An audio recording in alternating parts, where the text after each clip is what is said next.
నేను green hydrogen valley అన్నాను. ఈరోజు ప్రధానమంత్రి గారు కూడా ఒక పిలుపిచ్చారు. ఆ పిలుపు మీరు చూస్తే ఎక్కడో జియో పొలిటికల్ సిచ్యువేషన్, ఇరాన్లో యుద్ధం, ఇరాన్ అమెరికా యుద్ధం మన దేశంలో సమస్యలకు నిలయమైంది. వచ్చే గ్యాస్ వచ్చే పరిస్థితి లేదు, పెట్రోల్ సరఫరా లేదు, రేట్లు పెరుగుతున్నాయి, ఆర్థిక వ్యవస్థ అతలాకుతలం అయ్యే పరిస్థితి వచ్చింది. ఇప్పుడు మనందరం కూడా ఆలోచించుకోవాల్సింది, ఇలాంటి జియో పొలిటికల్ సిచ్యువేషన్స్ రాబోయే రోజుల్లో ఇంకా ఎక్కువ వస్తాయి. అయితే విదేశాలపైన ఆధారపడకుండా మనం సెల్ఫ్ రిలయన్స్ సాధించాల్సిన అవసరం ఉంది. దీనికోసం ప్రతి ఒక్క ఇల్లు కరెంట్ ఉత్పత్తి చేసుకోవాలి, ప్రతి ఒక్క పొలం కరెంట్ ఉత్పత్తి చేసుకోవాలి. ఒకప్పుడు సోలార్ అంటే ఎవరికి అర్థమయ్యేది కాదు.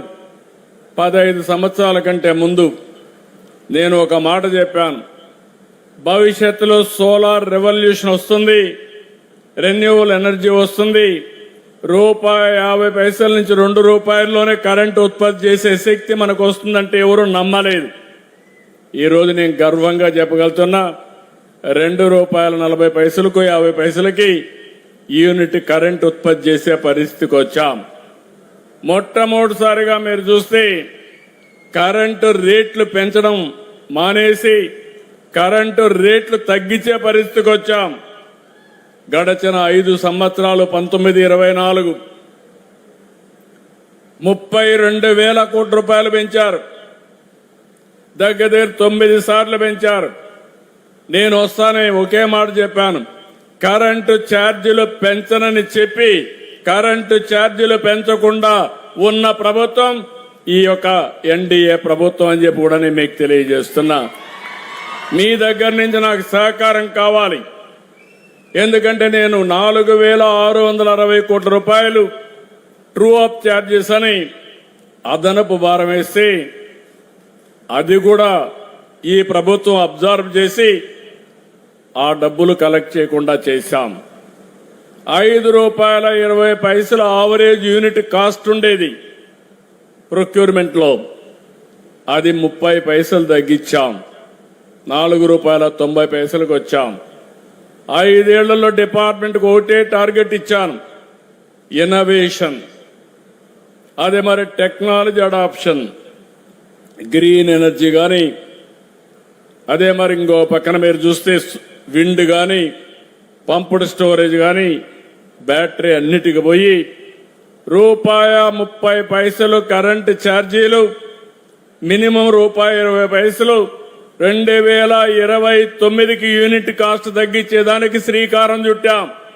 ఇది అసాధ్యమంటే కాదు, ఇది సాధ్యం నిరూపించే సత్తా ఈ ప్రభుత్వానికి ఉందని మరొకసారి మీకు తెలియజేస్తున్నా.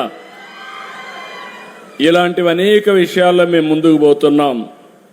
ఇక్కడ మీకు ఒకటే కోరుతున్నా, ఈరోజు ఇక్కడికి వచ్చిన దాన్ని ప్రపంచం కూడా అనేక మార్పులు వస్తున్నాయి.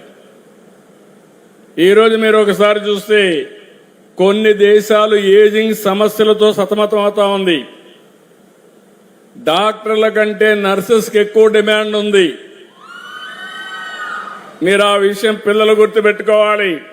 ఈరోజు డాక్టర్లు ఎంత సంపాదిస్తున్నారో భవిష్యత్తులో మా నర్సులు కూడా అంతే సంపాదించే రోజులు దగ్గరున్నాయి. దీనికి కావాల్సింది మీలో స్కిల్స్ ఉండాలి, సాఫ్ట్ స్కిల్స్ కూడా అవసరం. ఒక మనిషిని మెప్పించే గుణం భారతీయులకు ఎక్కువగా ఉంది. నేను అందుకే ఎప్పుడు చెప్తా ఉంటాను, ప్రపంచంలో చాలా దేశాలు ఉన్నాయి కానీ ప్రపంచం మొత్తం ఆమోదించే ఏకైక దేశం భారతదేశం. ప్రపంచంలో అందరూ మెచ్చుకునే దేశస్థులు భారతీయులు అని చెప్పి కూడా నేను మీకు తెలియజేస్తున్నా. ఇక్కడ ఇప్పుడే భాస్కర్ రావు గారికి ఒక మాట చెప్పాను, మీరు ఇక్కడ స్కిల్తోనే వీళ్ళకి లాంగ్వేజ్ కూడా నేర్పించాలి. ఏ దేశంలో ఎక్కువ డిమాండ్ ఉందంటే ఇప్పుడు మనం చూశాను, జపాన్, జర్మనీ, అనేక దేశాల నుంచి అడుగుతున్నారు. ఒకప్పుడు వాళ్ళు ఎవరిని అలో చేసేవాళ్ళు కాదు. ఇప్పుడు వాళ్ళందరూ మన పైన ఆధారపడుతున్నారు. అలాంటప్పుడు మీరు ఆ భాష నేర్పిస్తే నేరుగా వీళ్ళు అక్కడికి పోతే ఆటోమేటిక్గా ఉద్యోగం రావడమే కాకుండా చాలా కంఫర్టబుల్ గా ఉండే పరిస్థితి వస్తుంది. ఇది కూడా మీరు చేయాలని చెప్పి నేను మిమ్మల్ని కోరుతున్నా. ఇంకో పక్కన ఈ రోజే నేను చూశాను, దృష్టి అనే పేరుతో ఏ ఆధార గ్లాసెస్ తయారు చేశారు. ఎవరైతే అంధులు ఉన్నారో ఆ అంధులు ఇమ్మీడియట్ గా అది పెట్టుకోగలిగితే చాలా వరకు వాళ్ళకు మామూలుగా అన్ని కనపడి వాళ్ళ యాక్టివిటీస్ అని దైనందిక కార్యక్రమాలు కూడా చేసే పరిస్థితి వస్తుంది. ఇది అవుతానే డెమాన్స్ట్రేట్ చేస్తాం. ఇప్పుడు ఇక్కడ గుర్తుపెట్టుకోవాల్సింది, మీరందరూ కూడా చాలా స్పష్టంగా రోజులు మారాయి, టెక్నాలజీ పెరిగింది. నేను కూడా దీనికి ఒక ప్రయత్నం చేస్తున్నా. ఆంధ్రప్రదేశ్ రాష్ట్రంలో మేము 20,000 కోట్ల రూపాయలు బడ్జెట్ ఖర్చు పెడుతున్నాం ఆరోగ్యం కోసం. దీనికోసం నేను ఆన్లైన్లో సంజీవని ఒక ప్రాజెక్టు తీసుకొచ్చాను. రాష్ట్రంలో ఉండే ప్రతి ఒక్కరి హెల్త్ రికార్డ్స్ అన్ని ఆన్లైన్లో ఉంటాయి. అక్కడి నుంచి అందరూ పనిచేసే సిబ్బంది కూడా ఆన్లైన్లో ఉంటారు. అక్కడి నుంచి ప్రతి ఒక్కరికి ప్రివెంటివ్ హెల్త్కి వెళ్తున్నాం.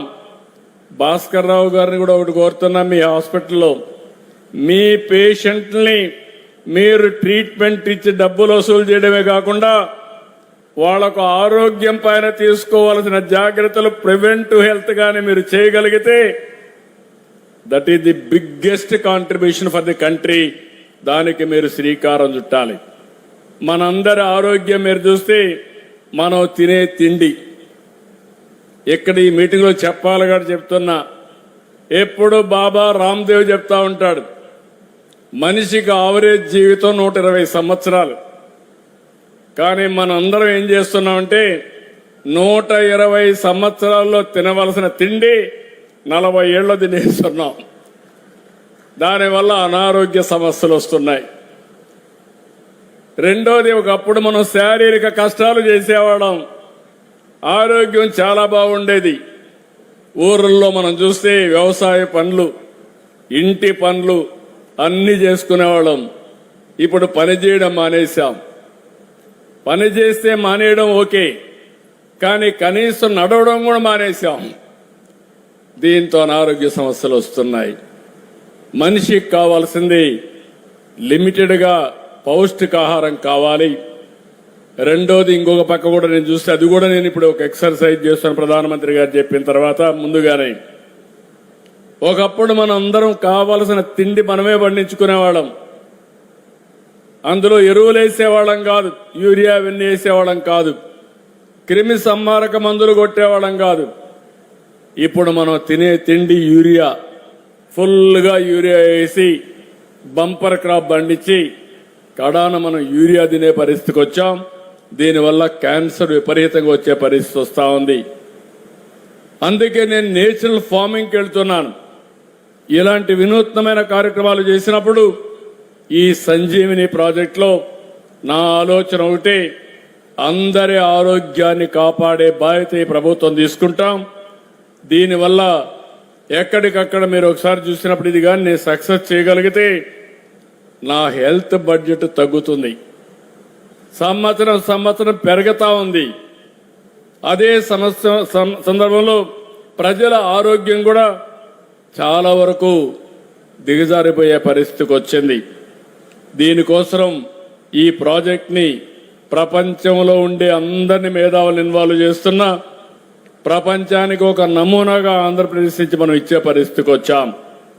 ఇక్కడే మీరు గుర్తుపెట్టుకోవాలి, హాస్పిటల్ కూడా net zero. Hyderabad was a brown field city.